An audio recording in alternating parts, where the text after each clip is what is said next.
Hello and welcome everyone to Liam's Lyceum. I'm your host Liam, aka Himbar. Today I have another weekly update for you. Liam's Leapings. I think this is number 5 actually at this point.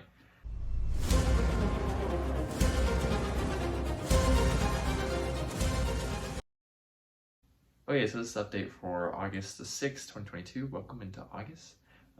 We have made it decently far into the year now. So I just wanted to go over the things, mostly what I've just read this week, some other things, and just like a little bit of my plans for next week. So this week, let's see, what did I finish? So I think first I actually finished The Warlord of Mars by Edgar Rice Burroughs. This is the third of the Barsoom books, often commonly called the John Carter books, though I think it's more accurate to call it the John Carter trilogy, because if I remember correctly, John Carter doesn't become the main character in this series until book 8, after this one. So he's in the first 2, which I've already done reviews for. This review will go out way long time from now, but yeah, so the next book is Thuvia Made of Mars, which I imagine the main character then is Thuvia, who has been in books 2 and 3, but I enjoyed this one. I think I actually enjoyed it more than Gods of Mars, maybe because it was just a little bit more pithy, but I think a lot of people like Gods of Mars a little bit more, but I don't know. I really enjoyed it though. Planetary Romance by the creator of Tarzan, of course, as well, so pretty stinking cool. I don't have a copy of the 4th book, but I'll get that eventually and read it. So also this week, I also finished A Gathering of Ravens by Scott Oden. This was really stinking good. It is kind of like redemption of the orc, as it is in traditional fantasy. It's more sword and sorcery. The orc is more Conan-like. He is pulled from the Norse sagas and stuff like Beowulf. If you like that stuff, sword and sorcery, sagas, Beowulf, whatnot, you'll probably like this. It's pretty cool. It goes from Denmark to England to out Dublin area in Ireland, so pretty cool. And then I'm not quite done with this one yet. I should have gone over the other one I finished, but this one I will finish actually probably tonight. So I'm recording this Friday night. This will be done by the time this video comes out in the morning. I'm really thinking close to finishing The Last Keeper. I don't even know if I read this one last week. I was taking a little bit of a break because it was really not what I was feeling, even though I was enjoying what I was reading. You know, a lot of it depends on the mood, at least for me. So even though it was good, it was just not really gripping me. I enjoyed it. I kind of recommended it to some other people in the Wizardly Duo Discord. Someone on there said that there's too many characters, and you didn't get to them quick enough. I would actually disagree with that. I don't feel like that's the case at all.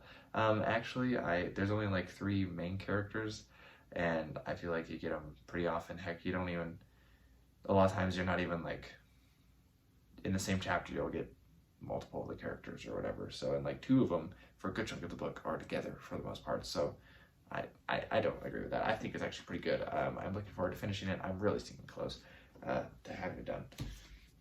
Okay, so the next one, I actually finished this one just before filming this. This is The Big Time by Fritz Leiber. This is my funky Orbit cover, back when Orbit only did UK books. This was a freaking wild ride. This one, the Hugo in 58, I really enjoyed it. It was not what I was expecting. It's basically one long interaction / conversation in like a bar, basically, in like a respite from this war across time and space.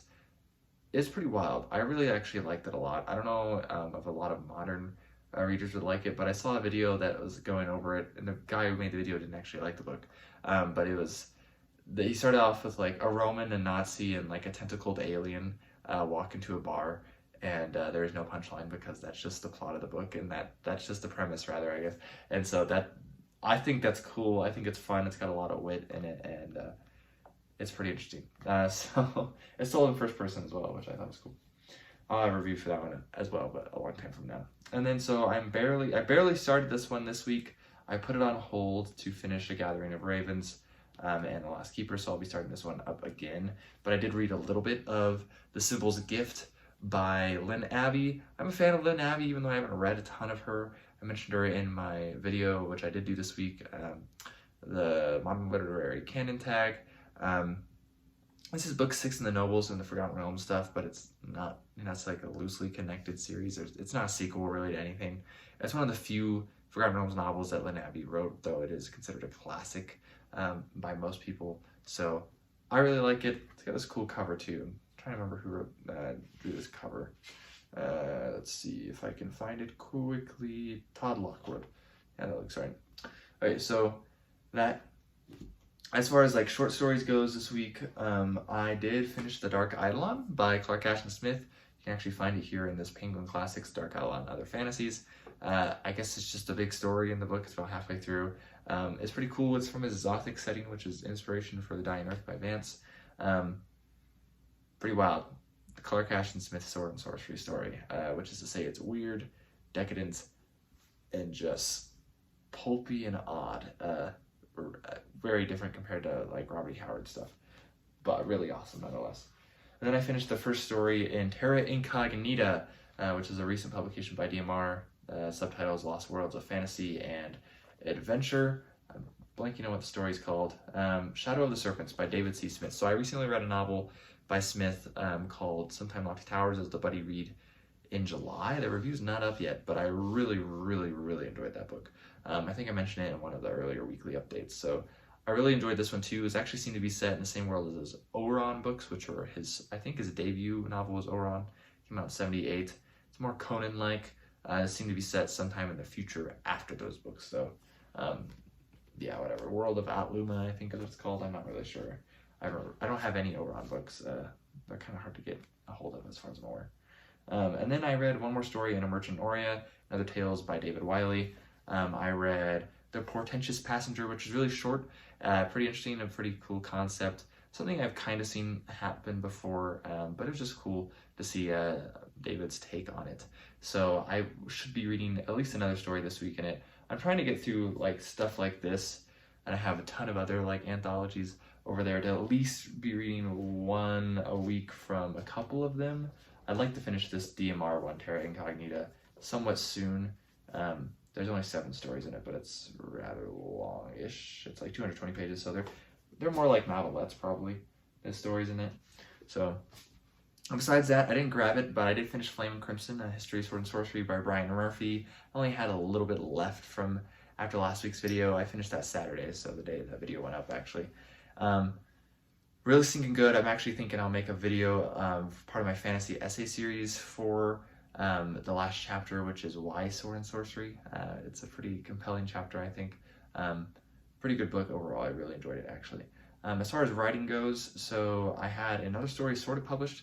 It's fan fiction for The Weave and the Void, which I've also done a video for that. That's a serialized novel. It's also a tabletop setting for 5th edition and is Dungeons & Dragons, that is, and also a point-and-click adventure game. So currently all those are being worked on, though the 5th edition book has actually been released for about 2 months now, so that's crazy. And so I wrote a little like fan fiction piece, about 1,800 words, not very long, and they posted it on their Patreon, which was really cool. So you can go read that. I posted it on the Discord a little bit before that, though. Yeah, so I also wrote one whole story. I'm calling it the Ochre Oubliette. I'm going to try to get this one published in a publication called Old Moon Quarterly. So we'll see if that goes. It's more of a like C.L. Moore inspired sword and sorcery, weird sword and sorcery tale. I like it actually. I think I did okay with it, but of course it's hard. I had this one guy actually, it was Chase Wolmar. I actually reviewed one of his books. Was very nice enough to review it for me, and he had so many edits and so many comments just for half of the story. I don't know if he was planning on getting the second half or not, but I think there was like 60. And I was like, oh my goodness, this guy's tearing me apart. It's interesting when you have like some people who like edit and they'll just be like here and there. They'll mostly do like grammatical stuff, or like the stuff that really stands out as like not making sense or not working very well. He was getting really into it. It's pretty interesting. So I've also been getting some work done on, I think it'll turn out to be a novella. I've mentioned it before. I don't know if I've mentioned, I kind of had the idea of mixing sword and sorcery with stuff like cyberpunk, specifically like Ghost in the Shell. So it's kind of like a Ghost in the Shell protagonist type of sorts, mixed with a ton of other characters I've ever had, which makes it unique. This main character. It's at about 14,000 words right now.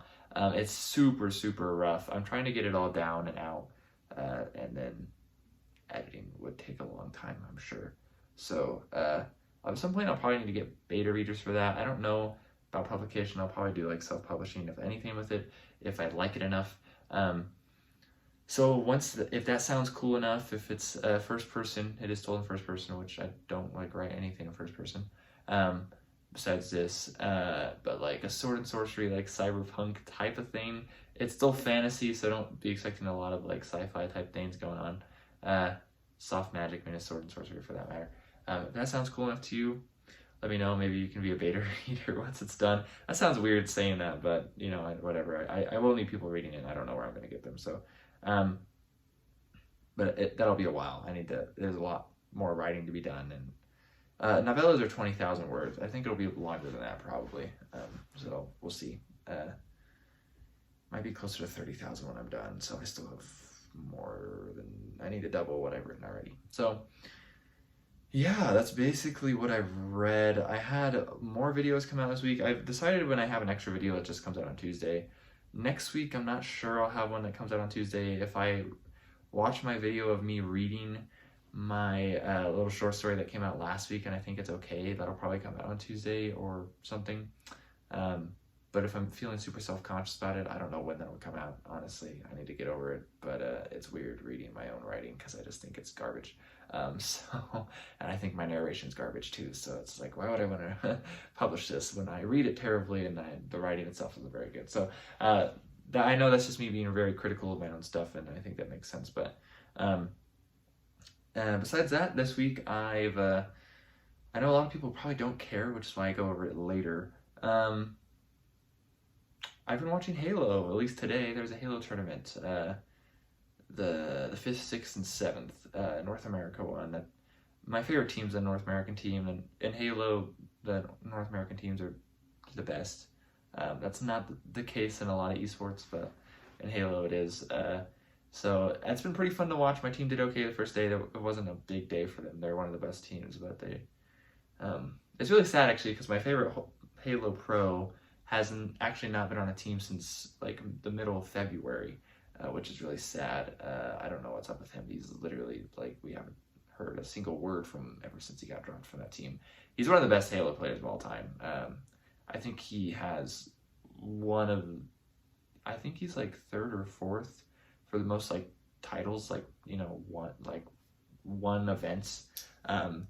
He's been a pro since he was about 14 and he's not quite 30, so he started really young, but a lot of them do, but he's really cool, and I'm just kind of sad he's not on a team.